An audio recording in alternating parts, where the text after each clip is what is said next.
Good evening பிள்ளைகள். Good evening. Right, okay. பிள்ளைகள் கவனிச்சு கொள்ளுங்க.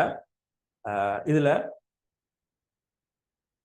பரீட்சை நோக்கத்துக்காக உங்களோட ஸ்கூல்ல நடக்கிற 4ஆம் தவணை 2024 பரீட்சைக்காகவும் 1ஆம் தவணை 2025 பரீட்சைக்காகவும் சில வகுப்புகள்ல 2 வகுப்புட அந்த பரீட்சையை நோக்கமாக கொண்டு சில மாற்றங்கள் இந்த பரீட்சை முடியும் வரைக்கும் நான் செஞ்சிருக்கிறேன். ரைட், இல்ல குறிப்பா 2025க்கு சில பகுதிகள் முடிக்கல, கட்டாயம் அந்த பகுதிகள் படிச்சிருந்தா தான் பரீட்சையில இலகுவாக புள்ளிகள் எடுக்கலாம்னு சொல்லி சில 2025க்கு சில மேலதிகமான வகுப்புகள் போட்டிருக்கிற சில வகுப்பை 2024 இருந்து எடுத்து 2025க்கு போட்டிருக்கிறேன். ஸோ 2024 நல்லா விளங்கி கொள்ளணும். உங்களுக்கு பரீட்சைக்குரிய அவ்வளவு விஷயங்களும் முடிச்சுட்டு ரைட். இப்ப 2025க்காக உங்களோட வகுப்புல இருந்து சில வகுப்பு எடுத்திருக்கிறேன். அது உங்களுக்கு மிக பிரயோசனமாக அமையும். பிள்ளைகள், இன்றைக்கு நாங்க இப்படி ஒரு பாடம் ஒன்று ஸ்டார்ட் பண்ண போறோம். இந்த பாடத்தை படிக்கிறதுக்கு முன்னுக்கு இந்த பாடத்துல சில முக்கியமான பாடத்தை பத்திய சில விஷயம் சொல்ல போறேன். ஸோ கவனமா இந்த பாடத்தை விளங்கி கொள்ளணும். ரைட், இப்ப உலக குறித்த நோட் சென்ட் பண்ணியிருக்கிறேன். முடிஞ்சா ஒரு ரப் சீட் ஒன்று எடுத்துக்கொள்ளுங்க. முடிஞ்சா இல்ல சில மாற்றங்கள் இந்த பாடத்துல இருக்கும். இது அப்டேட் பண்ணப்பட்ட டேட்டாக்களோட படிக்க வேண்டி இருக்குது. ஸோ உலக குடித்தொகை, வேர்ல்டு பாப்புலேஷன் அல்லது உலக சனத்தொகை ரெண்டும் ஒரே சேமான சொல். பிள்ளைகள் மறந்துடாதீங்க. இந்த பாடத்துல 2 தலையங்கமும் இருக்குது. உங்களோட பிடிஎஃப் போட்டிருப்பேன், அந்த பிரிண்ட் அவுட் எடுத்திருந்தால் இந்த 2 தலையங்கத்தையும் அந்த பாடத்துக்குள்ள குறிச்சு கொள்ளுங்க. பிள்ளைகள், உண்மையிலேயே 12ஆம் ஆண்டு விளங்கி கொள்ளுங்க. இந்த மாநில புவியியல் பாடம் இப்பதான் ஸ்டார்ட் பண்றோம். இன்றைக்கு தான் மாநில புவியியல் நாங்க ஸ்டார்ட் பண்றோம். என்ன ரைட், இந்த மாநில புவியியல்ல 1ஆம் தவணை நாங்க படிக்க வேண்டிய அழகு தொடர்பா நான் உங்களுக்கு சொல்றேன். முதலாவது மாநில புவியியல் அறிமுகம் படிக்கணும் பிள்ளைகள். மாநில புவியியல் அறிமுகம் சொல்ற ஒரு சின்ன ஒரு செக்ஷன் இருக்குது. இது பெரிய அளவுக்கு ஆக கடினமா இல்லை, நீங்க வாசிச்சாலே விளங்கும். இன்னொரு சந்தர்ப்பத்துல நான் இந்த பகுதியை நான் எக்ஸ்பிளைன் பண்ணேன், ஒரு வகுப்பு போதும். ஸோ இந்த பாடத்தை நான் விட்டுக் கொள்றேன். இது இன்னொரு சந்தர்ப்பத்துல இதை தெளிவுபடுத்துறேன். இது உங்களுக்கு எந்த பிரச்சனையாகவும் அமையாது. ரைட், 2வது பாடம் பிள்ளைகள் உலக குடித்தொகை என்று சொல்ற பாடம் படிக்கிறோம். உலக குடித்தொகை பிள்ளைகள், உலக குடித்தொகை அல்லது உலக சனத்தொகை ரெண்டும் ஒரே சொல்லலாம். உலக குடித்தொகை, உலக சனத்தொகை ரெண்டும் ஒரே சேமான சொல். 3வது பாடம் படிக்கணும் பிள்ளைகள், இலங்கை நம்மட நாட்டுல குடித்தொகையை பற்றி படிக்கணும். பிள்ளைகள் 2025 பிள்ளைகள் நல்ல வடிவா கவனித்துக் கொள்ளணும். 2024 வடிவா கவனித்துக் கொள்ளணும். இந்த பாடத்தை நான் எடுத்துக்கொள்றேன். இது ஒரு வகுப்பு தாங்க, சின்ன அறிமுகம். ரைட், இப்ப இந்த உலக குடித்தொகையும் இலங்கை குடித்தொகையும் பிள்ளைகள் வேறையான அழகா இருக்காது. அதாவது 1ஆம் தவணைக்குள்ள இது 2 படிக்கணும். நாங்க முயற்சி பண்ணுவோம். ரைட், அதாவது பிள்ளைகள் இப்ப ஒரு கேள்வி, பெரிய கேள்வி வருதுன்னு சொன்னால் உலக குடித்தொகைக்குள்ள கேள்வி அல்லது இலங்கை குடித்தொகைகளுக்குன்னு சொல்லி வேறையா வாரதுக்கு வாய்ப்பு குறைவு. 2ம் படிச்சிருந்தா தான் ஒரு கேள்வி செய்யலாம். 2024 நிச்சயம் உங்களோட 4ஆம் தவணை பரீட்சைக்கு உங்களை நான் ஆயத்தப்படுத்தி கொண்டிருக்கிறோம். நாம ஆயத்தப்பட்டு கொண்டிருக்கிறோம் 4ஆம் தவணை பரீட்சைக்கு. நிச்சயம் இந்த உலக குடித்தொகை இலங்கை குடித்தொகை 2ஐயும் சேர்த்து ஒரு பெரிய கேள்வி வரும் 20 புள்ளிக்கு. ஒரு கேள்வி வரும் 20 புள்ளிக்கு. இந்த முறை நீங்க சந்திக்க போற பகுதியில நாங்க இப்ப படிக்கிற பாடத்துக்குள்ள இருந்து 20 மார்க்ஸுக்கு ஒரு கேள்வி கட்டாயம் வரும். நீங்க அதை சாய்ஸ்ல விடலாம், ஆனா மிக இலகுவான பகுதியா இருக்கும். இப்பதானே சைபர் இருந்து ஆரம்பிக்க போறோம். அப்ப அந்த கேள்வி நீங்க மனசுல எடுத்துக்கொள்ளணும். 4ஆம் தவணை வரப்போற இந்த படிக்க போற செக்ஷன்ற கேள்வி நான் நிச்சயம் செய்யக்கூடிய மாதிரி படிக்க போறேன்னு அதோட விளங்கி கொள்ளணும். நீங்க சந்திக்க போற 5ஆம் தவணை எக்ஸாம், 6ஆம் தவணை எக்ஸாம், ஏன் ஃபைனல் எக்ஸாமுக்கும் இந்த 2 பாடத்தை சேர்த்து ஒரு கேள்வி வரும். மிக மிக இலகுவான கேள்வியா இருக்கும். 20க்கு 18, 20 எடுக்கிறதும் இருக்கு அந்த கேள்வியில. சோ நீங்க மறந்துடக்கூடாது, உலக குடித்தொகை இலங்கை குடித்தொகைன்னு சொல்ற பாடம் கட்டாயம் உங்களோட எல்லா பரீட்சையிலையும் ஒரு கேள்வி வரும். அந்த கேள்வியை நீங்க செய்யறதுக்கு ஏற்ற மாதிரி இந்த பாடத்துல நல்ல வடிவா பெர்ஃபெக்ட்டா இந்த பாடத்தை விளங்கி சரியான நோட்ஸோட படிக்கணும். இப்ப இந்த பாடத்துல மிக முக்கியமா சில தகவல்களை பத்தி படிப்போம் பிள்ளைங்க. தரவை பத்தி படிப்போம். உலக ரீதியான சனத்தொகை சம்பந்தப்பட்ட தரவுகள், டேட்டா தான் இந்த பாடம். ஒரு ஜூவன்ற ரிப்போர்ட் தான் இந்த பாடம். ஜூவன்ற ரிப்போர்ட்னு சொன்னால் அறிக்கை. ஜூவன் நாடால வெளியிடப்பட்ட அறிக்கை தான் இந்த பாடமா அமையும். நான் இது போக உங்களுக்கு நான் இதை விளங்கப்படுத்த முடியும். இந்த 2025 கேட்டுக்கொள்ளுங்க. உங்களோட எக்ஸாமுக்கு இந்த உலக குடித்தொகை இலங்கை குடித்தொகையிலிருந்து 2 கேள்வி வாரது நினைக்கிறேன். அது ஒவ்வொருத்தர பேப்பரை பொறுத்திருக்கு. நான் ஏற்கனவே சொன்னேன், ஒரு சரியான ஒழுங்குல முதலாந்தவன பேப்பர் இருக்காது. செட் பண்றால் விரும்பின மாதிரி செட் பண்ணலாம். சோ பெரும்பாலும் 2 கேள்வி வரும் இந்த பாடத்துல. சோ கவனமா இந்த பாடத்தை முதலாந்தவனை செய்யற ஆக்களும் நாலாந்தவனை எக்ஸாம் செய்ய போற அடுத்த பட்சம் இந்த பாடம் நாங்க வடிவா தரவா படிக்க வேணும்னு சொல்ற மனநிலைக்கு நீங்க வந்து கொள்ளுங்க. ஏன்னா நான் முதல்ல இருந்து நான் படிச்சு தர போறேன்.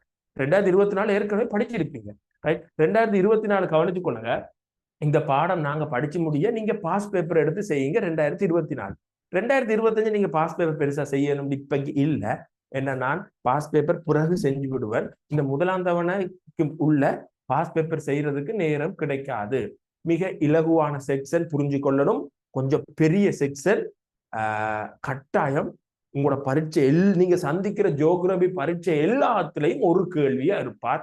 அதே மாதிரி 20 மார்க்ஸுக்கு பெரிய கேள்வி வரும் 13. கவனிச்சு கொள்ளுங்க. குறைஞ்சது ஒரு 4 மார்க்ஸுக்கு எம்சிக்கு கேள்வி வரும். ஸோ 24 மார்க்ஸுக்கு இது நமக்கு பயன்படும். 12க்கு குறைஞ்சது 5 எம்சிக்கு கேள்வி வரும். 5 எம்சிக்கு கேள்வி வரும். அப்ப யோசிச்சு பாருங்க, ஒரு கணத்தியான கட்டாயம் படிக்க வேண்டிய ஒரு பாடம், ரைட்? முதல்ல இந்த பாடத்துக்குள்ள சில விஷயங்கள் இருக்கு. நான் அந்த பாடத்துக்குள்ள உலக குடித்தொகையை தான் முதல்ல படிக்க போறேன். அதுக்கு பிறகு இலங்கை குடித்தொகை. சோ நீங்க தெளிவான ஒரு ரப் சீட் இருந்தா எடுத்துக்கொள்ளுங்க. உங்களோட புத்தகத்துல இருக்கிற விஷயம் இருக்கட்டும் ஒரு புறம், அந்த எழுதி போட்டு ஒரு ஷார்ட் நோட்ஸ் மாதிரி நான் சொல்ற விடயங்களை எழுதி போட்டு உங்களோட புத்தகத்துல இருக்கிற விஷயத்த ஒப்பிட்டு படிங்க. உங்களோட புத்தகம் ஓகே. பிள்ளைகள் உண்மையிலே நீங்க விளங்கி கொள்ளணும். நாங்க இப்ப ஸ்டார்ட் பண்ண போற பாடம் படிங்க. தலையங்க போட்டுக் கொள்ளணும். ஒரு ரப் சீட்ல 12, 13 உலக குடித்தொகை மறந்துடக்கூடாது. இந்த பாடம் உங்களோட பரீட்சைக்கு கட்டாயம் வரும். முதலாம் தவணை, 4ஆம் தவணைக்கு கட்டாயம் வரும். நீங்க கட்டாயம் இதுக்குள்ள கேள்வி செய்ய போற லெவல்ல படிக்கணும், ரைட்? கவனமா கேட்கணும். உலக குடித்தொகை, அடுத்தது உலக சனத்தொகை, ரெண்டும் ஒரே சொல். பாப்புலேஷன் ஆங்கிலத்துல ஒரு சொல் தான் இருக்கு, ரைட்? தலையங்கத்தை போட்டு இங்க கவனிச்சு கொள்ளுங்க.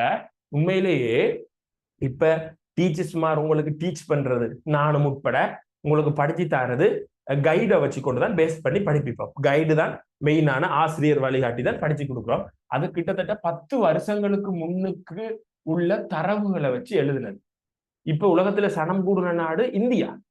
நீங்க நம்ம கைட்ல அல்லது நீங்க படிச்சதுல பார்த்தால் சீனாவை படிச்சிருப்போம். ஏண்டா நம்ம கைட்ல உள்ளதான் பெரும்பாலும் நோட்ஸா சொல்லி இருக்கிறாங்க. என்ற நோட்ஸ்லையும் அதான் தந்திருக்கிறார். ஸோ அது 10 வருஷத்துக்கு முன்னுக்கு டேட்டா தரவு. ஸோ அதுல இப்ப மாற்றம் ஏற்பட்டிருக்கு. ஸோ புது விஷயத்தை அப்டேட் பண்ணி சில விஷயத்தை நாங்க கற்க போறோம். அப்ப நான் சொல்ல போற விஷயத்தை கவனமா கவனிச்சு கொள்ளணும். முதல்ல இந்த பாடத்துக்குள்ள படிக்க வேண்டிய சில பகுதிகள் நான் சொல்ல போறேன். வடிவா கவனிச்சுக்கோ. இந்த பாடத்துக்குள்ள என்னென்ன விஷயம் நாங்க படிக்கணும்னு சொல்ல போறேன், ரைட்? முதலாவது விஷயம், இந்த பாடத்துக்குள்ள நாங்க படிக்க போற விஷயம் குடித்தொகையில பண்பு. பிள்ளைகள், குடித்தொகை சனத்தொகை ரெண்டும் ஒன்று. குடித்தொகை பண்புகளை பற்றி படிப்போம். குடித்தொகையிட முக்கியமான கேரக்டரை பத்தி படிப்போம். இது ஒரு செக்ஷன், குடித்தொகையிட பண்புகள். இதை பத்தி படிப்போம். குடித்தொகையிட பண்புகளுக்குள்ள முக்கியமா என்னென்ன படிப்போம்னு சொல்றேன். முதல்ல இந்த பாடத்துக்கு என்னென்ன விஷயம் படிக்க போறேன்னு விளங்கிக் கொள்வோம். ஒரு ஒற்றையில எழுது, ஒரு கொப்பி வச்சு எழுது எழுது எழுது, ரைட்? இதுல குடித்தொகை பருமன் என்று சொல்லி படிப்போம். முதலாவது குடித்தொகை பருமன். குடித்தொகை பருமன் ஆங்கிலத்துல சொல்றது பாப்புலேஷன் சைஸ். குடித்தொகை பருமன் இதுக்குள்ள முதலாவது விஷயமா இதை பத்தி நாங்க படிப்போம். பிள்ளைகள், குடித்தொகை மறுபடியும் சொல்றேன், குடித்தொகைக்கு இன்னொரு சொல் தான் சனத்தொகை. இரண்டாவது படிப்போம் குடித்தொகை அடர்த்தி, பாப்புலேஷன் டென்சிட்டி. மூணாவது விஷயம் படிப்போம் இந்த குடித்தொகை பண்புக்குள்ளேயே குடித்தொகை வளர்ச்சி, பாப்புலேஷன் growth. அடுத்தது படிப்போம் குடித்தொகை பாப்புலேஷன் பரம்பலை பத்தி படிப்போம். குடித்தொகை பரம்பல் அல்லது சனத்தொகை பரம்பல், பாப்புலேஷன் டென்சிட்டி பரம்பலை பத்தி படிப்போம். அடுத்தது இதுக்குள்ள இன்னொரு விஷயம் இருக்குது. குடித்தொகை பரம்பல் படிச்சு முடிய இதுல குடித்தொகையுடைய கட்டமைப்பை பத்தி படிப்போம். குடித்தொகை கட்டமைப்பை பற்றி படிப்போம். அதுக்கு பிறகு குடித்தொகை சேர்க்கையை பத்தி படிப்போம். சேர்க்கை. இவ்வளவு பிள்ளைகள் குடித்தொகை பண்புகள், உலகத்துல இருக்கிற குடித்தொகையில இருக்கிற முக்கியமான கற்க வேண்டிய விஷயங்கள். சோ இவ்வளவு முதல்ல படிக்கணும், ரைட்? ஓகே. அதுக்கு பிறகு இரண்டாவது செக்ஷன் இந்த பாடத்துல குடித்தொகை பாப்புலேஷன் அல்லது சனத்தொகை, இயங்குத்தன்மை. இயங்குத்தன்மைன்னு சொல்ற ஒரு விஷயம் படிப்போம். குடித்தொகை சனத்தொகையில இயங்குத்தன்மை, இயக்கத்தன்மைன்னு ஒன்றை படிப்போம். இதுல 3 விஷயம் படிப்போம். ஒன்று பிறப்பை பற்றி படிப்போம், 2வது இறப்புகளை பற்றி படிப்போம், 3வது மைக்ரேஷன் இடப்பெயர்வை பற்றி படிப்போம். இடப்பெயர் இந்த 3 பற்றி படிப்போம். 4வது படிப்போம் பிள்ளைகள், 3வது செக்ஷன் குடித்தொகையுடன் சம்பந்தப்பட்ட பிரச்சனை, மக்களோட இருக்கிற பிரச்சனையை பற்றி படிப்போம். குடித்தொகையுடன் தொடர்புடைய பிரச்சனையை பற்றி படிப்போம். குடித்தொகையுடன் தொடர்புடைய பிரச்சனைகளை பற்றி படிப்போம். இதுல முக்கியமா உணவு பாதுகாப்புன்னு சொல்ற ஒன்றை பத்தி படிப்போம். இதுல இருக்கிற சொல் நிறைய நீங்க கேள்விப்பட்டிருக்க மாட்டீங்க, பிரச்சனை இல்லை, நிறைய கேள்விப்பட்டிருப்பீங்க. உணவு பாதுகாப்பு இப்ப குடித்தொகையோட சம்பந்தப்பட்ட ஒரு முக்கியமான பிரச்சனை. இலங்கை மக்களுக்கு உணவு பாதுகாப்பு இப்ப இல்ல. எல்லாரும் 3 வேளை சாப்பிடுறது இல்ல, சத்தான சாப்பாடு சாப்பிடுறது இல்ல, போதுமான அளவு சாப்பிடுறது இல்ல, சுகாதாரமான சாப்பாடு இல்ல, பழுதா போன பழுதடைஞ்ச சாப்பாடு, மருந்தடைச்ச பழங்கள் மரக்கறிதான் சாப்பிடுறோம். ஸோ உணவு பாதுகாப்புண்டால் என்னண்டாடா, நம்ம ஒரு வேலை செய்யறோம். இப்போ படிக்கும்போது டீப்பா படிப்போம். அறிமுகத்துல சில சொற்கள் சொன்னா உங்களுக்கு கெச்சாகும்டாக்கா சொல்றேன். இதுல உணவு பாதுகாப்புண்டாடா, இப்போ நம்ம ஒவ்வொருத்தரும் வாழ்க்கையை நடத்தி கொண்டு இருக்கிறோம். நான் ஆசிரியர் தொழில் செய்யறேன், குடும்பம் இருக்கு, குடும்ப வாழ்க்கையை நடத்துறேன். அப்படி நீங்க எல்லாரும் படிக்கிறீங்க, குடும்பத்தோட இருக்கு, எல்லாருக்கும் ஒரு வாழ்க்கை இருக்குது. அந்த வாழ்க்கைய செயற்திறனா செய்யறதுக்கு சாப்பாடு தேவை. இப்ப சாதாரணமா எப்படியாப்பட்ட சாப்பாடு தேவைன்னு சொன்னால், போதுமான அளவுல இருக்கணும் சாப்பாடு. என்ன, நல்லா சாப்பிடுறவனுக்கு 2 பீங்கான் தேவை. சத்தான சாப்பாடா இருக்கணும், சுகாதாரமான சாப்பாடா இருக்கணும். இப்படி போதுமான அளவு நல்ல சத்தான சுகாதாரமான சாப்பாடு கிடைக்கக்கூடிய தன்மை, அந்த சந்தர்ப்பம் தான் உணவு பாதுகாப்பு. இலங்கையில இப்ப அது கேள்விக்குறி. சுகாதாரமான உணவு எல்லா இடமும் பழங்கள் மரக்கறி எல்லாம் மருந்து. போதுமான அளவு தோட்ட மக்கள் சில மக்கள் வருமானம் இல்லை. சோ உணவு பாதுகாப்பு இலங்கையில கேள்விக்குறி. அதை படிக்கும் போது பார்ப்போம். 2வது வறுமை ஒரு பிரச்சனையா இருக்கு, வறுமை. 3வது ஊனமடைதல். ஊனமடைதல் ஒரு பிரச்சனை, ஊனமடைதல் யுத்தத்தால பல காரணங்களால ஊனமடைதல் இருக்கு. 4வது பிரச்சனை அகதிகள். அகதிகள் ஒரு பிரச்சனை, அகதிகள். 5வது பால் வேறுபாடு பிரச்சனை, பால் வேறுபாடு. ஆம்பளைகள் பொம்பளையில போட்டு அடிக்கிறான், பொம்பளைகளை கடத்தி கொள்றான், தலைய வெட்டுறான், அப்படி நடக்குது. சோ பால் வேறுபாடு, பெண் ஆண் அவங்களுக்கு இடையிலான அந்த பிரச்சனை இருக்குது. சோ உணவு பாதுகாப்பு, வறுமை, ஊனமடைதல், அகதிகள் பிரச்சனை, பால் வேறுபாடு பிரச்சனை, இப்படி சில பிரச்சனைகள் இருக்கு. 5 பிரச்சனை காட்டியிருக்கிறது. சோ பிள்ளைகள் இவ்வளவுதான் படிக்க போற பாடம். சோ நல்லா விளங்கி கொள்ளணும். இவ்வளவுதான் நாங்க படிக்க போற பாடம். ஒரு சீட்ல நீங்க வடிவா நோட் பண்ணிருக்கணும். ஏனென்றால் இடவிளக்கப்படம் எவ்வளவு வடிவா விளங்கி முக்கியம் கொடுத்து படிச்சோமோ அதுக்கு சரி நிகர் சமனாக குடித்தொகைன்னு சொல்ற பாடமும் நீங்க பரீட்சைக்கு முன்னுக்கு படிச்சுட்டு தான் போகணும். இந்த பாடத்தை கிளியரா விளங்கி பாஸ் பேப்பரையும் பார்த்துட்டு போனா சும்மா அசராம ஒரு கேள்வி மாநில புவியல்ல செஞ்சு போட்டு வரலாம். சோ முதலாம் தவணை பரீட்சைக்கு ஆயத்தப்படுத்துற நீங்களும் 4ஆம் தவணைக்கு ஆயத்தப்படுத்துற நீங்களும் இந்த பாடம் உங்களோட பரீட்சைக்கு வரும். சோ கவனமா இந்த விஷயத்தை கற்கிறதுக்கு முயற்சி பண்ணி கொள்ளுங்க. அதுல ஒவ்வொரு விஷயங்களை நாங்க போறோம். ரைட், நான் முயற்சி பண்றேன் இந்த 3 விஷயம், இந்த இவ்வளவு விடயங்களையும் பார்க்கறதுக்கு முயற்சி பண்றேன் இன்றைய வகுப்புல. சோ ஒரு ரப்சீட்டை பயன்படுத்தி கொண்டு எழுதி கொண்டு வாங்க. உங்களோட நோட்ஸ் இருக்கும், அதையும் பயன்படுத்துங்க. அதை தான் பயன்படுத்துவீங்க. ஸோ வகுப்பை விளங்கி கொள்றக்காக முதலாவது குடித்தொகை பருமன். ரைட், 3 விஷயம் பார்க்க போறோம். குடித்தொகை பருமன் முதலாவது. ரைட், இதுல இது ஃபைனல் எக்ஸாமுக்கு அடிக்கடி வரும், ஒவ்வொரு முறை வரும். 2 விஷயத்தை நான் உங்களுக்கு முதல்ல தெளிவுபடுத்த போறேன். அந்த நாங்க குடித்தொகை பண்புக்குள்ள இருந்த ஏன்னு சொல்ற குடித்தொகை பருமன், இதையும் அந்த 2வது பார்த்தோம் குடித்தொகை அடர்த்தி, டென்சிட்டி. இது 2ஐயும் முதல்ல நாங்க படிப்போம். சின்ன டக்குன்னு படிச்சு முடிச்சிடும், ஒரு 5 மினிட்ஸ் எங்களுக்கு ஆகும். ஸோ இந்த 2ஐயும் முதல்ல கிளியர் பண்ணும். ரைட், என்னோட சேர்ந்து கற்றுக்கொண்டு மனசுல உள்வாங்கி பாடமாக்குறதுக்கு முயற்சி பண்ணுங்க. பிள்ளைகள் குடித்தொகையை பத்தி படிக்கிற ஆட்கள் ஓஎல்லையும் சரி ஏஎல்லையும் சரி, நீங்க யூனிவர்சிட்டிலையும் சரி பாப்புலேஷன் பாடம் இருக்கு. யூனிவர்சிட்டியில பிஏ படிச்சு முடிய அதுக்கு பிறகு நீங்க மாஸ்டர் டிகிரி செஞ்சாலும் பாப்புலேஷனுக்குள்ள டிகிரி செய்யலாம். ஸோ இந்த சனத்தொகைன்னு சொல்ற பாடம் ஜியோகிராபிக்ல பெரிய லெவல் மட்டம் வரைக்கும் இருக்குது. 6ஆம் ஆண்டுல தொடங்கி பெரிய மாஸ்டர் டிகிரி வரைக்கும் இந்த சனத்தொகை குடித்தொகை பாடம் இருக்குது. எந்த பாடம் எந்த நிலையிலையும் குடித்தொகைன்னு சொல்ற பாடம் இருக்குது என்றால் அங்க நிச்சயம் குடித்தொகை பருமன் அப்படின்னா என்னன்னு தெரிஞ்சிருக்கணும். குடித்தொகை பருமன் தான் முதலாவது படி குடித்தொகைன்னு சொல்ற பாடத்தை படிக்கிறது. குடித்தொகை பருமன். சில நேரத்துல இந்த பருமன் சொல்ற சொல்ல போடாம விட்டாலும் குடித்தொகை என்று சொன்னாலும் குடித்தொகை பருமன் என்று சொன்னாலும் ஒரே விஷயத்துக்கு வரும். ஆனா ஒரு நல்ல சரியான வினாக்கள் பரீட்சையில கேட்கும் போது குடித்தொகை பருமன் என்னன்னு தான் கேட்பாங்க. முதல்ல குடித்தொகை பருமன் நாங்க விளங்கி கொள்ள போறோம். ரைட். 2 விஷயம் ஜியோகிராபியை பொறுத்த வரைக்கும் நாங்க படிச்சிருப்போம். உங்களுக்கு தெரியும், இடம், 2வது காலம், இப்படி 2 விஷயம் இருக்குன்னு தெரியும். இது இருக்கு ஒரு பக்கம். பிள்ளைகள் குடித்தொகை பருமன் சொன்னால் நல்லா கவனிச்சு கொள்ளணும். ஒரு குறிப்பிட்ட பிரதேசத்துல நல்லா கவனிக்கணும். குறிப்பிட்ட பிரதேசம், குறிப்பிட்ட வரையறுக்கப்பட்ட பிரதேசம், வரையறுக்கப்பட்ட பிரதேசம் நல்லா கவனிக்கணும்.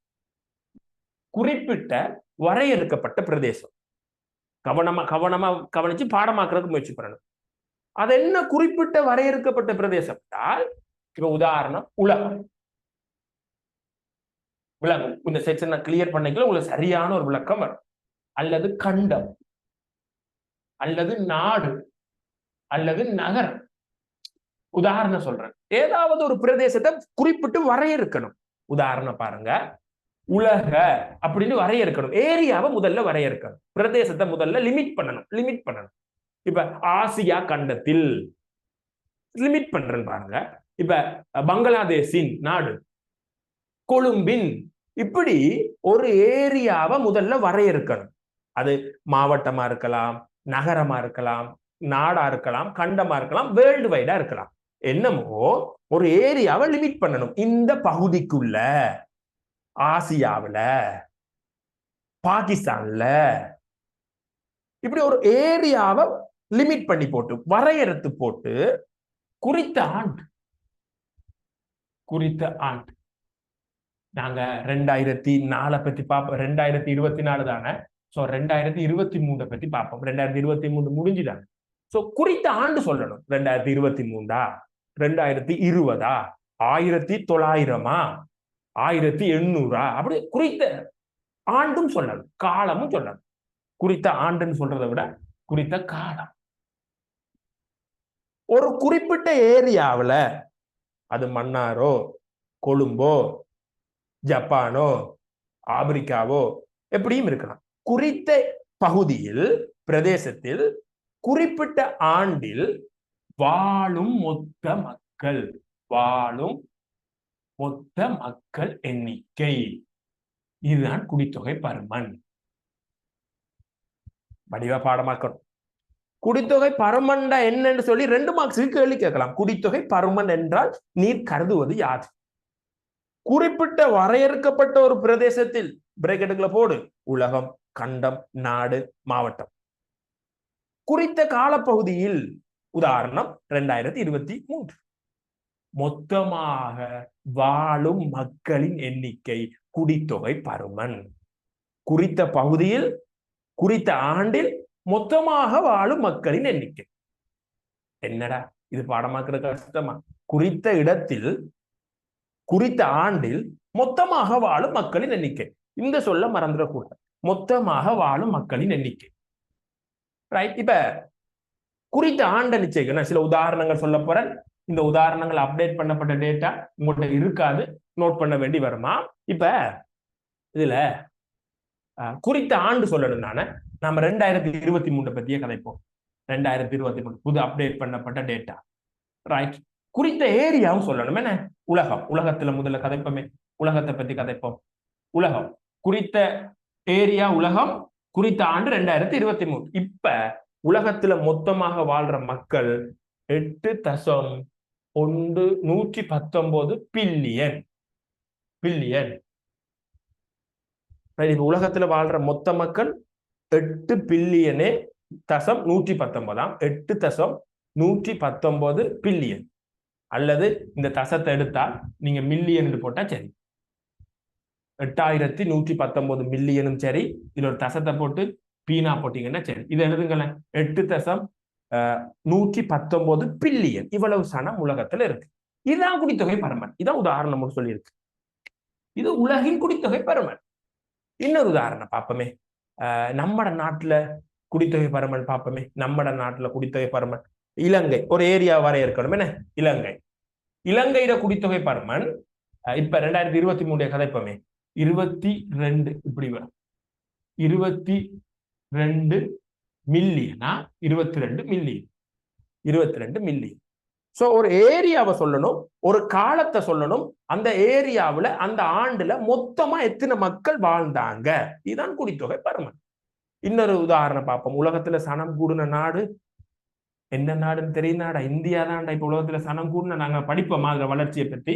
உலகத்துல சனம் கூடின நாடு இந்தியா. இந்தியாவுல 2023 குடித்தொகை பருமன் என்னன்னு சொல்றேன். இந்தியா பாரு, இந்தியாவில் எவ்வளவு சனம்? உலகத்துல 8 பில்லியன்டா. அதுல 1 பில்லியன் மக்கள் இந்தியாவில இருக்கிறாங்க. 1 பில்லியனே 417 பில்லியன். பில்லியன் தசம் போட்டா பில்லியன் அல்லது மில்லியன் எழுதணும். இந்தியாவுல 1 பில்லியனே 417 மில்லியன் மக்கள் இருக்கிறாங்க. 1 பில்லியனே 417 மக்கள். நீங்க சீனாவை எடுப்போமே, 2ஆம் இடம் சீனா. கொஞ்சம் பாடமா போட்டுமே. சீனாவுல 2023 சனத்தொகை 1 பில்லியன் 412 மில்லியன். 1 billion 412 million. கிட்டத்தட்ட 3 பில்லியன் வந்துட்டு. இந்தியாவிலையும் சீனாவிலையும் இருக்கிற சனத்தை சேர்த்தால் இங்க 1.5, கிட்டத்தட்ட 1.4 பில்லியன் தாடா. இங்கேயும் 1.5, 2 இடத்துலயுமே 3 பில்லியன் வந்துட்டு. மொத்தம் உலகத்துல சனம் 8, அதுல 3 பில்லியன் இந்தியாவிலையும் சீனாவிலையும் இருக்கிறாங்க. சோ குடித்தொகை பருமன் சொல்றது ஒரு ஏரியாவை சொல்லணும். இந்த உலகம் சொல்லி இருக்கிற, இலங்கை சொல்லி இருக்கிற ஏதாவது ஒரு ஏரியா சொல்லலாம். சொல்லி போட்டு அந்த அந்த ஏரியாவுல குறித்த ஆண்டை சொல்லணும். கட்டாயம் 2023 20 ஆண்டு சொல்லணும். இது எல்லாமே 2023. மொத்தமா எத்தனை பேர் வாழ்ந்தான், அதான் குடித்தொகை பருமன். மொத்தமாக வாழும் மக்களின் எண்ணிக்கை. சட்டியா இப்படி ஒரு சீட்ல எழுதி வச்சுக்கும். சரியா?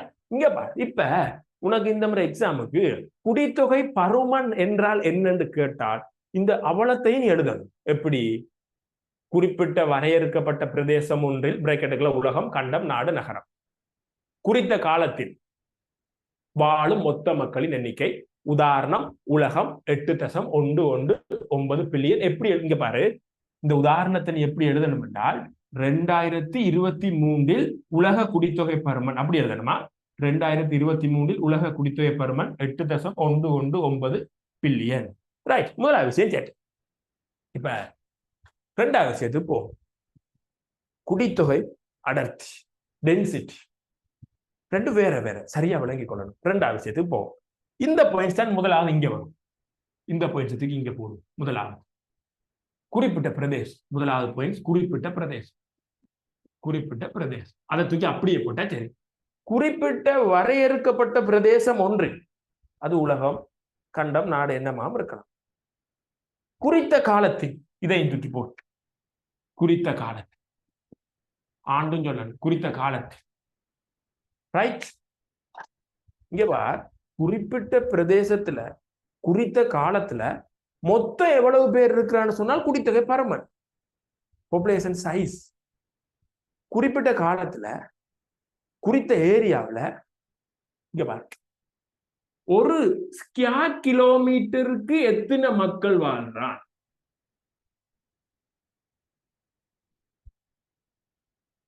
கவனமா கேட்கணும். ஒரு கிலோமீட்டர் பரப்புல, அதுக்கு தமிழ் ஒரு சதுர கிலோமீட்டர், அங்க எத்தனை மக்கள் வாழ்றாங்கன்னு சொல்றது குடித்தொகை அடர்த்தி. மொத்தமா வாழ்ற மக்கள் குடித்தொகை பருமன்.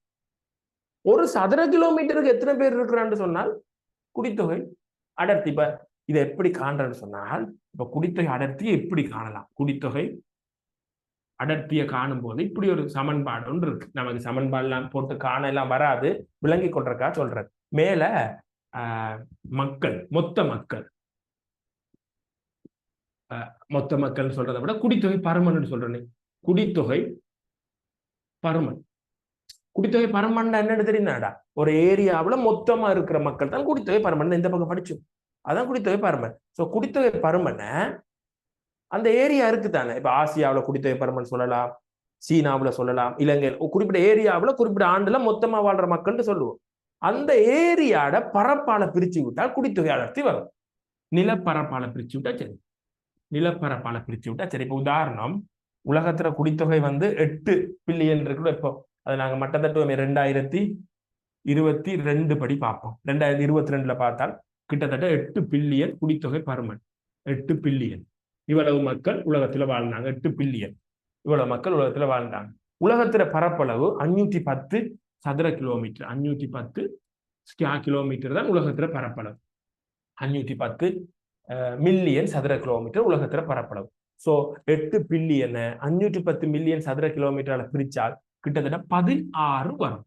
16 வரும். சோ உலகத்துல குடித்தொகை அடர்த்தி ஒரு சதுர கிலோமீட்டருக்கு 16 பேர் வாழ்றாங்க. இது குடித்தொகை அடர்த்தி. 8 பில்லியன் குடித்தொகை பருமன். 8 பில்லியன் குடித்தொகை பருமன். மொத்தமா ஒரு ஏரியாவில் மொத்தமா இருக்கிற மக்களை சொன்னால் குடித்தொகை பருமன். அந்த மொத்த மக்களை அந்த ஏரியாட நிலப்பரப்பால பிரிச்சு வர்றது குடித்தொகை அடர்த்தி. குடித்தொகை அடர்த்தியில மறந்துடாதீங்க, ஒரு சதுர கிலோமீட்டருக்கு வாழும் மக்கள். அந்த ஏரியாவுல மொத்தமாக வாழ்ற மக்கள் குடித்தொகை பருமன். ஒரு சதுர கிலோமீட்டருக்கு வாழும் மக்கள் குடித்தொகை அடர்த்தி. சரியா புரிஞ்சாக்கள்? இதுக்கு உதாரணம் போடுவோம். சரியா புரிஞ்சாக்கள்? விளங்கிட்டு அடுத்த செக்ஷன் போகலாம்டா.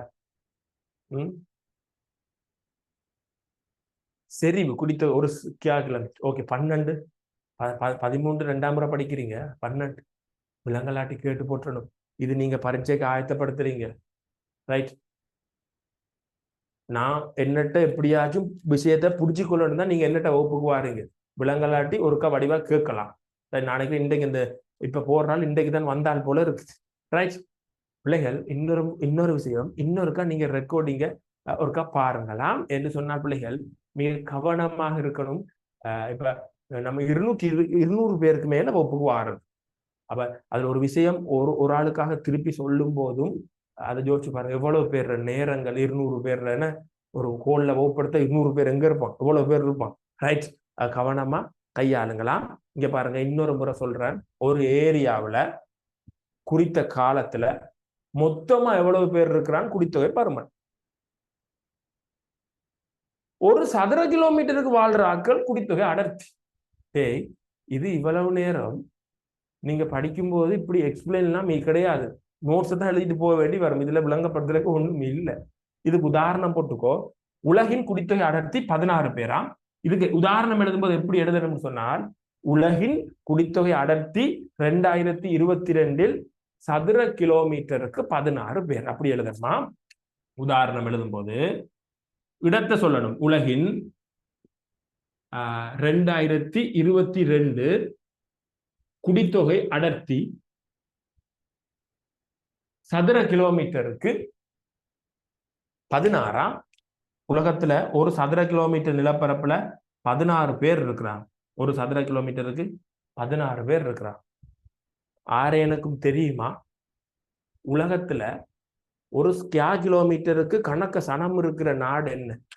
நான் என்னன்னு சொல்றேனே, இலங்கையில குடித்தொகை அடர்த்தி இலங்கையில மொத்த சனம் இங்க பார். இதை எப்படி கண்டுபிடிக்கிற? குடித்தொகை அடர்த்திக்குலாம் நிக்கிறோம். இலங்கையில குடித்தொகை அடர்த்திக்கு வாரன். இலங்கையில மொத்த சனம் 22 மில்லியன் என்று வைப்போம். 22 மில்லியன்.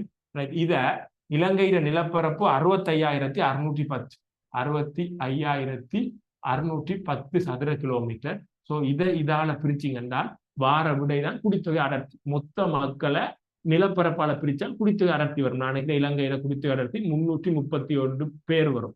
ஒரு சதுர கிலோமீட்டருக்கு இலங்கையில 331 பேர் வாழ்றாங்க. 331 பேர். உலகத்துல சனத்தொகை அடர்த்தி கூடுன நாடு என்ன? சிங்கப்பூரா? சிங்கப்பூர் இல்ல. சிங்கப்பூர் 2ஆம் இடத்துல இருக்கு. சிங்கப்பூரை விட இன்னொரு நாடு சனத்தொகை அடர்த்தி கூட. சிங்கப்பூர் ஓகே, 2ஆம் இடம். சிங்கப்பூரை விட இன்னொரு இடத்துல சனத்தொகை அடர்த்தி கூட இருக்கு. சீனாவில் சனத்தொகை கூட, சனத்தொகை அடர்த்தி சீனாவில் கூட இல்லை. சீனாவில் பாலைவனங்கள் காடுகள் இருக்கு, அங்கே ஆட்கள் இல்லை. சீனா பெரிய லேண்ட்ரா, சனம் கூட நிலப்பரப்பும் கூட பிரிச்சா கொஞ்சம் தான் வரும். நோட் பண்ணிக்கொள்ளுங்க. உலகத்துல சனத்தொகை அடர்த்தி கூட இருக்கிறது மொனாக்கோன்னு சொல்ற நாடா. மொனாக்கோ. மொனாக்கோ மொனாக்கோவில் ஒரு ஸ்கொயர் கிலோமீட்டருக்கு கிட்டத்தட்ட 18,960 பேர் வாழ்றாங்க. இப்ப 18,960. இலங்கையில் ஒரு சதுர கிலோமீட்டருக்கு 331 பேர் ஒரு சதுர கிலோமீட்டர். ஒரு சதுர கிலோமீட்டர் ஏரியாவில் இலங்கையில 331 பேர். மொனாக்கோவில் 18,960 பேர் ஒரு ஸ்கொயர் கிலோமீட்டருக்கு இருக்கிறாங்க. சோ இங்க கவனமா பார்க்கணும், மறுபடியும் ஒருக்கா ரெக்கார்டிங் பார்க்கணும், உங்களோட புத்தகத்தை வாசிக்கணும். ஒரு விஷயம் சரி, குடித்தொகை பருமன். இன்னொரு விஷயம் சரி, குடித்தொகை அடர்த்தி.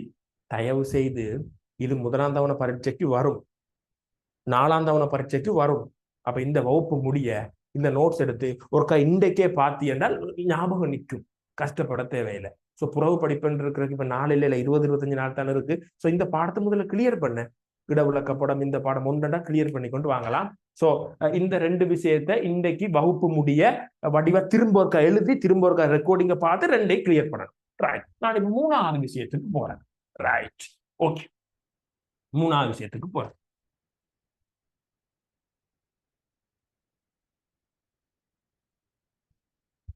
இங்க பாரு, 3ஆவது குடித்தொகை. பிள்ளைகள் குடித்தொகை என்று சொல்ற இடத்துல எல்லாம் சனத்தொகை என்று சொல்ல கொஞ்சம் குடிக்கும் வரைக்கும் போட்டுக் கொடுங்க, 2 உண்டு. ஓகே, சனத்தொகையும் குடித்தொகையும் ஒன்று உங்களுக்கு நல்லா விளங்கினால் தேவையில்லை. சோ நான் கொஞ்ச நாளைக்கு சொல்லிக் கொண்டு இருப்பேன் குடித்தொகையும் சனத்தொகை உண்டு. ரைட். குடித்தொகை சனத்தொகை வளர்ச்சியை பற்றி படிக்க போறோம். growth, வளர்ச்சி. குடித்தொகை சனத்தொகை வளர்ச்சி. ரைட். இது கொஞ்சம் பெரிய விஷயமா இருக்கும். பெருசுண்டா கொஞ்சம் கூட விளங்கிக் கொள்ள ஈஸி, கஷ்டம் இல்லாத விஷயம். இங்க பாரு, இப்ப 2 தாவரம் எடுப்போமே. ஒரு தாவரம் இப்படி போய்கொண்டிருக்கு, இதுவும் வளர்ச்சி. ஒரு தாவரம் இப்படி இருந்த தாவரம் குறுகி இப்படி போகுது, இதுவும் வளர்ச்சி தானடா. வளர்ச்சின்னு சொன்னால் கூடுறதும் வரும், குறைறதும் வரும். ஒரு விஷயம் கூடிக்கொண்டு போறதும் வளர்ச்சி, வளர்ச்சி அதிகமாகுது. குறைஞ்சு கொண்டு போறது வளர்ச்சி குறைகிறது. சோ வளர்ச்சின்னு சொன்னா நீங்க நினைக்கிற மாதிரி இப்படி உயரமா போறது மட்டும் வளர்ச்சி இல்லை. உயரத்திலிருந்து அப்படி குறைஞ்சு கொண்டு வர்றது வளர்ச்சி தான். வளர்ச்சி குறைதல். சோ சரியா சொல்லணும், வளர்ச்சி அதிகரித்தல், வளர்ச்சி குறைதல் அப்படி சொல்லணும். என்ன? சோ வளர்ச்சின்னு சொல்றது ஒரு பேலன்ஸ், நடுநிலை. என்ன? கூடுறத சொல்லணும் வளர்ச்சி அதிகரித்தல், குறைறத சொல்லணும் வளர்ச்சி குறைதல். சோ வளர்ச்சி 2க்கும் வரும். உண்மையிலேயே உலகத்துல சனத்தை வரலாற்று ரீதியா பார்த்தால் குறைஞ்சி கொண்டு போகல. என்னடா, உலகத்துல சனத்தொகையில வளர்ச்சி படிக்க போறோம். உலகத்துல சனத்தொகை வளர்ச்சி வரலாற்று ரீதியா குறைஞ்சி கொண்டு போகல, கூடிக்கொண்டுதான் போகுது. வரலாற்று ரீதியா எந்த காலத்துல இருந்து இந்த காலம் வரைக்கும் பார்த்தால் சனம் கூடிக்கொண்டுதான் போகுது, குறையல. சோ குடித்தொகை வளர்ச்சி அதிகரிச்சு கொண்டுதான் போகுது, வளர்ச்சி அதிகரிச்சு கொண்டு போகுது மேல. சோ அது உங்களுக்கு உறுதி தெரியும் தானடா, குடித்தொகை வளர்ச்சி. இப்ப உலகத்துல நோட் பண்ண வேண்டிய பாயிண்ட்ஸ், குடித்தொகை வளர்ச்சி இருக்குதானடா உலகத்துல. குடித்தொகை வளர்ச்சியில இதுல விசேட 2 காலகட்டம் இருக்கு. விசேட காலகட்டம் 2 கட்டம் இருக்கு. இப்படி போற 2 கட்டம் இருக்கு. நல்லா கவனிச்சுக்கோ. நான் இப்ப சொல்ல போற விஷயத்த, உலகத்துல குடித்தொகை வளர்ச்சின்னு சொல்ற 3ஆவது விஷயத்துக்கு வந்துட்டோம். கவனமா பார்க்கணும். உலகத்துல குடித்தொகை வளர்ச்சின்னு சொல்ற 3ஆவது விஷயத்துக்கு வந்துட்டோம். உலகத்துல குடித்தொகை வளர்ச்சிடா 2 time period time no period இருக்கு. நல்லா கவனிச்சுக்கோ.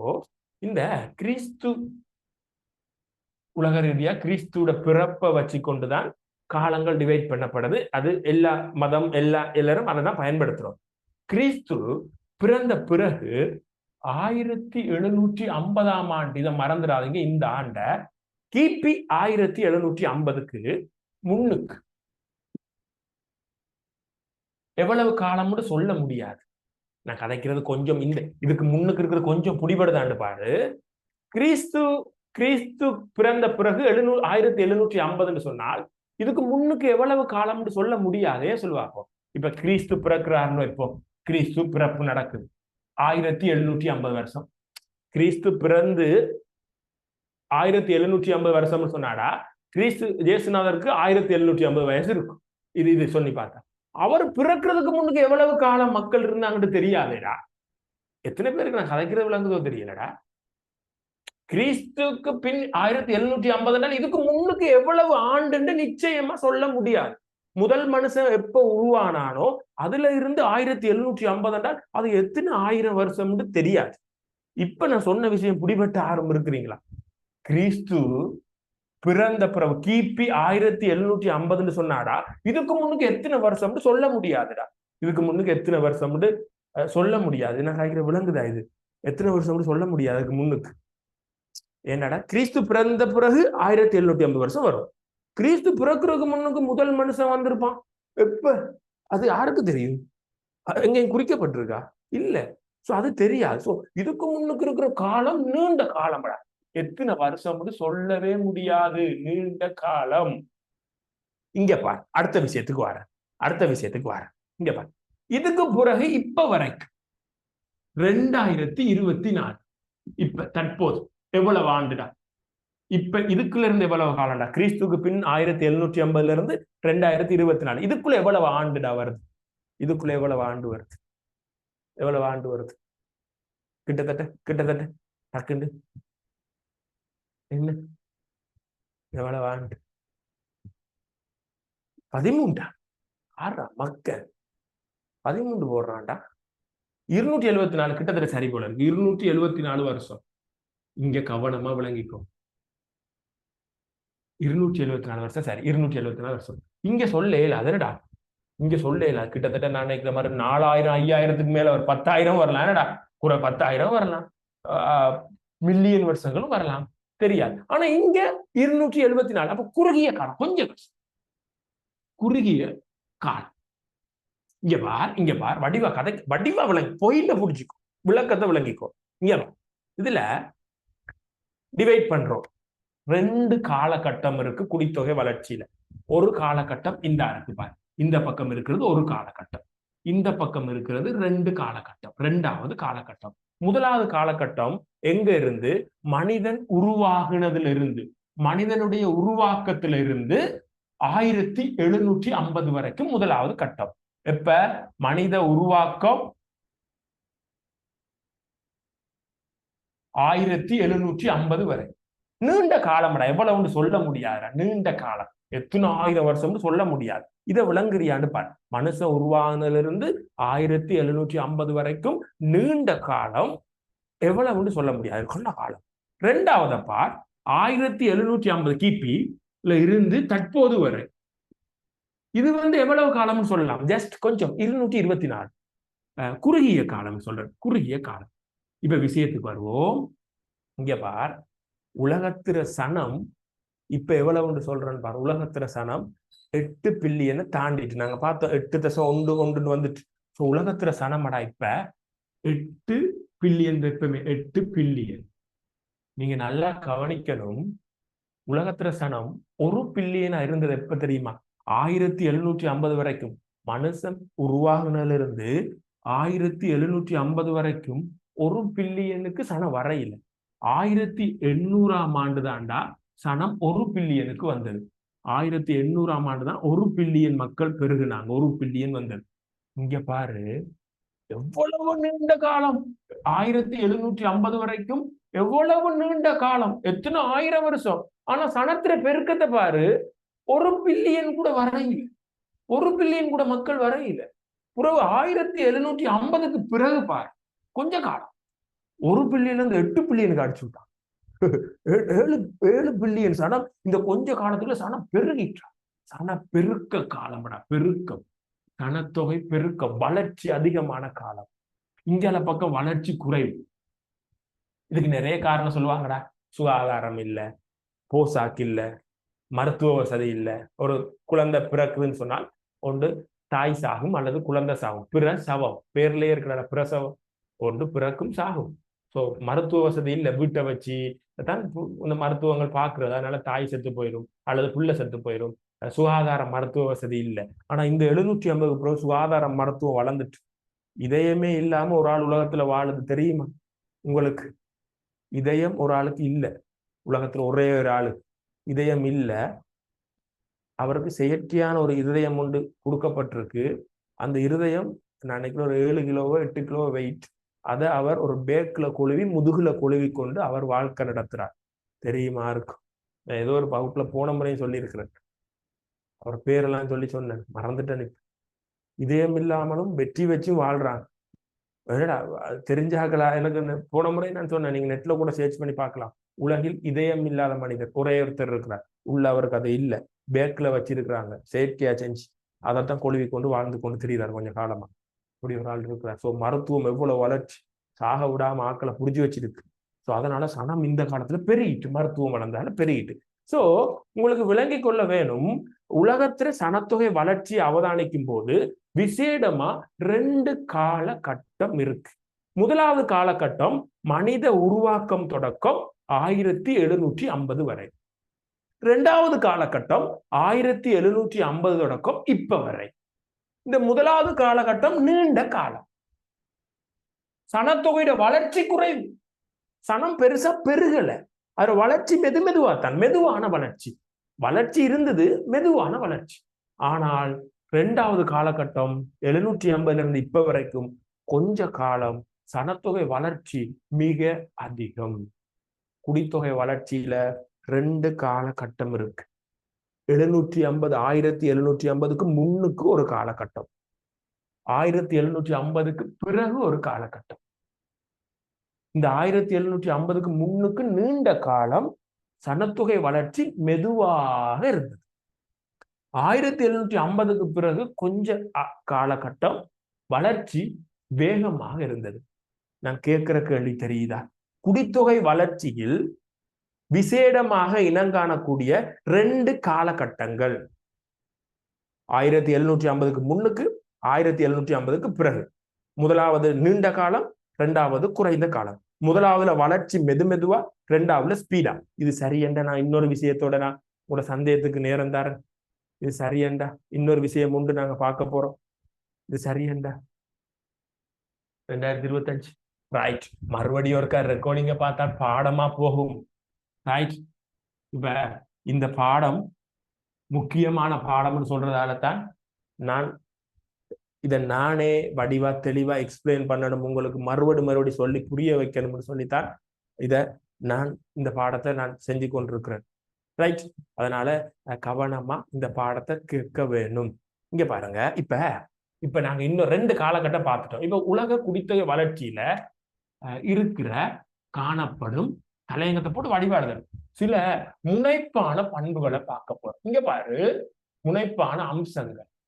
ஜியோகிராபிலடா அடிக்கடி முனைப்பான அம்சங்கள்னு சொல்ற ஒரு சொல் வரும்டா. முனைப்பான அம்சம்னு சொன்னா நீ மறந்துடாத, முக்கியமான அம்சம், முக்கிய பண்பு அல்லது முக்கிய அம்சம் தான் முனைப்பான அம்சம். சோ சனத்தொகை வளர்ச்சியில இருக்கிற முனைப்பான அம்சங்கள் ஒரு 5-6 அம்சங்களை இனங்காண போறோம். நான் இப்ப எழுதி போட்டு உங்களுக்கு இனங்காட்ட போறேன். அதோட உங்களோட சந்தேகங்கள் கேட்கலாம். இந்த சாப்டர் நான் அதோட முடிக்கிறேன். அடுத்த வகுப்புல நான் மிச்சம் தொடருவேன். ரைட். இப்ப உலகத்துல குடித்தொகையோட அளவை பார்ப்போம்.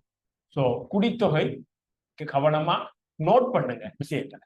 அதுக்காக விளக்கத்தை கேட்காம விட்டேன். குடித்தொகை பருமனை பத்தி கதைப்போம். குடித்தொகை பருமன் என்னன்னு தெரியும் தானே? ஒரு ஏரியாவுல மொத்தமா இருக்கிற ஆக்கள். ரைட். இப்ப உலக குடித்தொகை பருமனா உலகம்னு போடுறேன்.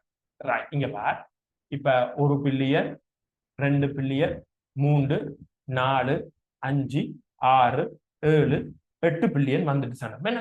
ரைட். இங்க பாரு, ஆண்டு எழுதுறேன் பாரு. இதுல கொஞ்சம் எனக்கு இடம் தேவை பாரு.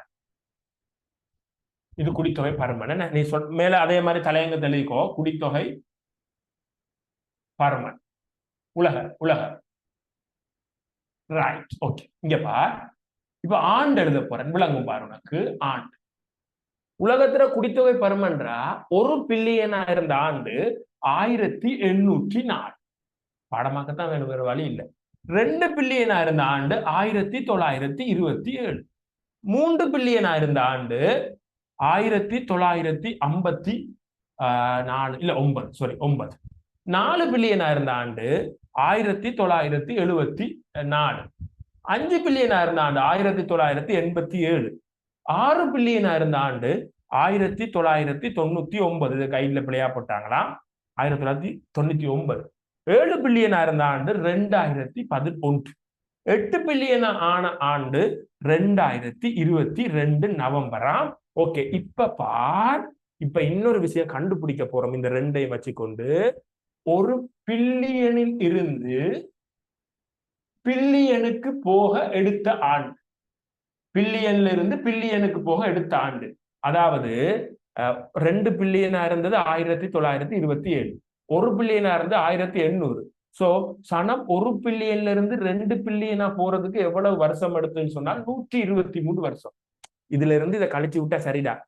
804ஆம் ஆண்டு 1 பில்லியன், 1927 2 பில்லியன். சோ இதுல இருந்து இதை கழிச்சு விட்டா வாரதுடா வருஷம். சோ இங்க பாரு, இது விளங்குதான்னு பாரு. 123 என்னன்னு சொல்றேன், வருஷம். 123 வருஷம் எடுத்திருக்குடா. 123 வருஷம் எடுத்திருக்கு 1 பில்லியன்ல இருந்து சனம் 2 பில்லியனா போறதுக்கு 123 வருஷம் எடுத்திருக்கு. இப்ப பார், 2 பில்லியன்ல இருந்து 3 பில்லியனா போறதுக்கு இதுல இருந்து கழிச்சு விட்டா சரி, எத்தனை வருஷம் எடுத்திருக்குன்னு பார், 32. அடுத்தது 3ல இருந்து 4 பில்லியனுக்கு போறதுக்கு பார், 15 வருஷம். அதுக்கு பிறகு 4ல இருந்து 5 பில்லியனுக்கு போறதுக்கு எடுத்தது 13 வருஷம். இங்க பாரு எப்படி மனுஷன்ற வேலையை பாத்தியா. அடுத்தது 5ல இருந்து 6க்கு போறது எடுத்தது 12, அடுத்தது 12, அடுத்தது கிட்டத்தட்ட 12 தான், 11 தான் சேர்ந்து வரும் 12. சோ இந்த குளம் உனக்கு விளங்கணும். இங்க பாரு, இப்ப இதான் உலகத்துல குடித்தொகை வளர்ச்சி அட்டவணையில போட்டிருக்கிறது. 1 பில்லியன்ல இருந்து 8 பில்லியன் வரைக்கும் எந்த ஆண்டு வந்தது, எவ்வளவு வருஷம் எடுத்ததுன்னு சொல்ற குடித்தொகையில வளர்ச்சி தொடர்பான அட்டவணை போட்டிருக்கோம். இந்த அட்டவணையை வச்சுக்கொண்டு சில முக்கியமான பாயிண்ட்ஸ் சொல்ல போறேன். ஒரு 5 பாயிண்ட்ஸ் நல்லா கவனமா கேட்கணும். முதலாவது, குடித்தொகை வளர்ச்சி இந்த அட்டவணையில இருக்கிற ஒரு 5 பாயிண்ட்ஸ் முதல்ல பார்க்க போறோம். ரைட், ஒரு ஈஸியான விஷயம். அதோட நான் உங்களோட சந்தேகத்துக்கு நேரம் தரேன். ரைட், இங்க பார், முதலாவது பாயிண்ட், இந்த குடித்தொகை வளர்ச்சியில் இருக்கிற முனைப்பான பண்பு, முக்கியமான பண்பு, 1800ஆம் ஆண்டு கிட்டத்தட்ட 804 போட்டாலும் சரி, அப்படியே போட 804ல 1 பில்லியனா இருந்த சனம் 2022 8 பில்லியனாக மாறிச்சு. விளங்கிட்டா? இது குடித்தொகை வளர்ச்சியில இருக்கிற முக்கியமான பாயிண்ட்ஸ். விளங்குதான? இது எழுதி இருக்கிறேன்டா. 1804 1 பில்லியனா இருந்த சனம் 2022 8 பில்லியனா வந்துட்டு. சோ இந்த குடித்தொகை வளர்ச்சியில இருக்கிற முக்கியமான பண்பு, 800ஆம் ஆண்டு 1 பில்லியனாக இருந்த சனம் 2022 8 பில்லியனாக வளர்ச்சி அடைந்தது. சோ குடித்தொகை வளர்ச்சியில இருக்கிற முக்கியமான ஒரு அம்சம் பண்பு. இங்க பாரு, இதுல விசேட பண்பு ஒன்று சொல்றேன் பாரு. இந்த குடித்தொகை வளர்ச்சி இப்படி எழுதுறேன் பாரு. குடித்தொகை வளர்ச்சியில இருக்கிற ஸ்பெஷலான ஒரு கேரக்டர், விசேட பண்பு ஒன்று சொல்றேன், விளங்கிக் கொள்ள முடியுதாங்க பாரு. முதல்ல 1 பில்லியன்ல இருந்து 2 பில்லியனுக்கு வாரதுக்கு 123 வருஷம், 2 பில்லியன்ல இருந்து 3 பில்லியனுக்கு வாரதுக்கு 32 வருஷம், 3ல இருந்து 4க்கு வாரதுக்கு 15 வருஷம். இத பார்த்து என்ன சொல்லலாம் சொல்லுங்க பாப்போம். 1 பில்லியன்ல இருந்து இன்னொரு பில்லியனுக்கு குடித்தொகை வாரதுக்கு எடுத்த ஆண்டுக்கு என்ன நடந்திருக்கு? விசேட இயல்பு அதுதான். 1 பில்லியன்ல இருந்து அடுத்த பில்லியனுக்கு வாரதுக்கு எடுத்த ஆண்டுக்கு என்ன நடந்திருக்கு? எடுத்த ஆண்டு படிப்படியாக என்ன நடந்திருக்கு? 1 பில்லியன் இருந்து அடுத்த பில்லியனுக்கு வார 2025 நித்திரையா கதைக்கல் குறைவடைஞ்சிருக்கு. படிப்படியாக போடுவோம், படிப்படியாக, ஒரேடியா குறையல, குறைவடைதல். இது முக்கியமான 2வது விசேட இயல்பு. குடித்தொகை வளர்ச்சியில இருக்கிற ஸ்பெஷலான கேரக்டர் இதுதான். 1 வருஷத்துல இருந்து 1 வருஷத்துக்கு வார கிடைத்த காலம் குறைஞ்சு கொண்டு வருது. இது 2வது. இங்க பார், அடுத்த விஷயம் சொல்ல போறேன். இன்னொரு ஸ்பெஷலான கேரக்டர் இருக்கு குடித்தொகை வளர்ச்சியில.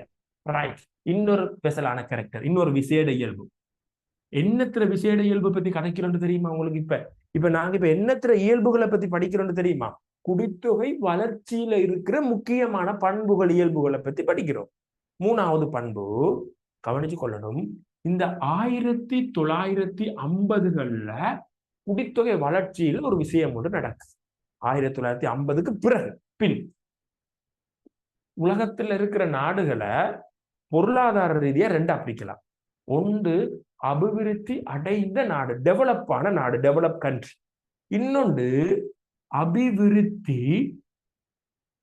அடைந்து வரும் நாடு. நல்லா கவனிக்கணும். 1950களுக்கு பிறகு குடித்தொகை வளர்ச்சியில் இருக்கிற முக்கியமான ஒரு விசேட இயல்பு, இந்த வளர்ந்து வார நாடு இருக்குல்ல, அபிவிருத்தி அடைந்து வார நாடு, அங்க சனம் அதிக வளர்ச்சிக்கு வெளிக்கிறது. அதிக வளர்ச்சி ஏற்பட்ட வெளிக்கிறது. அதிக வளர்ச்சி. அப்ப உங்களுக்கு தெரியணும், மறைமுகமா ஒரு பாயிண்ட்ஸ் இருக்குது. 1950க்கு முன்னுக்கு அபிவிருத்தி அடைஞ்ச நாடுகள் தான் கணக்க சனத்தை பெருக்கிச்சு, வளர்ச்சி கூட. சோ 1950க்கு பிறகு குடித்தொகை வளர்ச்சியில கூட பங்களிப்பு செஞ்சது அபிவிருத்தி அடைந்து வார நாடு. 1950க்கு பிறகு அபிவிருத்தி அடைஞ்சு வார நாடுகள்ல குடித்தொகை வளர்ச்சி அதிகரிச்சிட்டு. கடைசி பாயிண்ட்ஸ், 4வது கடைசி பாயிண்ட்ஸ், இந்த குடித்தொகை வளர்ச்சியில இருக்கிற 4வது பாயிண்ட் சொல்றேன், வழியா பாத்துக்கோ. இங்க பாரு, மனுஷருக்கு விளங்கி போயிட்டு, டேய் 1800ஆம் ஆண்டு வரைக்கும் 1 பில்லியன் தான் சனம் பெருகி இருக்கு. காலம் மெதுவா தாண்டா சனம் வளர்ந்துருக்கு.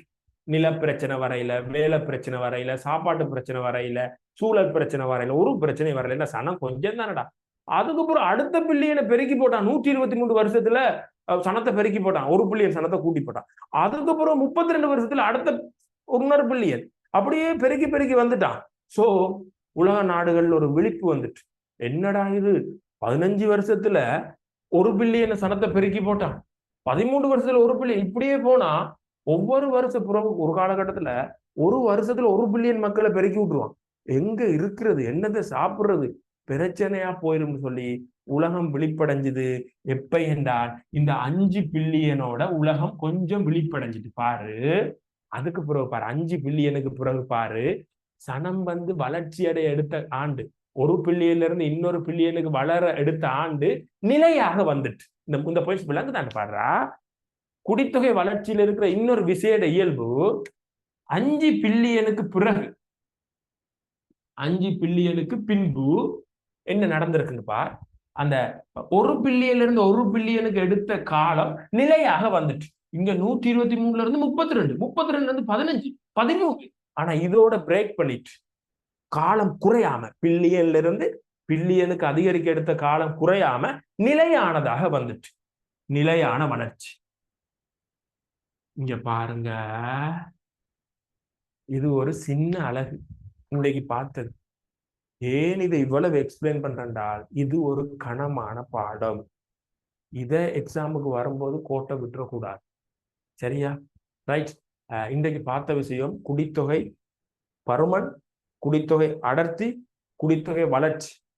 உங்களுக்கு நாளைக்கு என்ன பார்க்கணும்னு உங்களோட என்னென்ன படிக்கணும்னு லிஸ்ட் போட்டிருக்கோம், அதுல விளங்கணும். தயவு செய்து இப்ப கொஞ்சம் விளங்குன மாதிரி இருக்கும், அடே நல்ல ஈஸி, சின்ன விஷயம் அப்படின்னு நினைப்பீங்க, மறந்துடுவீங்க. விடிய 2 கொட்டாவியோட மறந்துடுவீங்க. இரவு விடுற கொட்டாவியோடையும் குரட்டையோடையும் மறந்தாலும் மறந்துடுவீங்க. அப்ப கொஞ்சம் இரவைக்கு கொஞ்சம் எழுதி பாருங்க. இது இந்த முறை 1ஆம் தவணைக்கு வரும், 5ஆம் தவணைக்கு வரும். ஸோ மறுபடியும் இருக்க ரெக்கார்டிங் பாருங்க. பிள்ளைகள் வகுப்பு நடக்கிறத உங்களோட ஸ்கூல்ல உங்களுக்கு தெரிஞ்ச பிள்ளைகளுக்கு வழிபடுத்துங்க. நிறைய பிள்ளைகள் உங்களோட பள்ளிக்கூடத்துல வாராங்க, வந்து போட்டு எங்களுக்கு தெரியாது சார், இப்பதான் வாரம், முன்னுக்கு படிச்ச எப்படி படிக்கிறதுன்னு கேட்குறாங்க. ஸோ அது உங்களுக்கு ஒரு கடமைப்பாடு இருக்கு. உங்களுக்கு 6ஆம் வகுப்புக்கு சொல்லித்தர பாருங்க, நீங்களும் மத்தாக்களுக்கு சொல்லுங்க. ரைட். அடுத்த வகுப்பு நாளைக்கு காலமா வகுப்பு இருக்காது பிள்ளைகள். நாளைக்கு சில நேரங்களில் ஈவினிங் வகுப்பு போடுறதா இருந்தால் நான் சொல்லுவேன். எப்படியும் பரீட்சைக்குள்ள இந்த உலக குடித்தொகை இலங்கை குடித்தொகையை நெருக்கிறதுக்கு பார்ப்போமா. அதுக்காக அவசரப்பட்டு இது பண்ணி முடிக்க மாட்டேன். ஏதோ ஒரு வகையில் அதிகமான வகுப்பை போட்டு முடிக்கிறதுக்கு பார்ப்போம். ஏதாவது சந்தேகங்கள் இருந்தால் பிள்ளைகள் நீங்க கேட்கலாம். பாரு உன மைக் ஆன் பண்ணி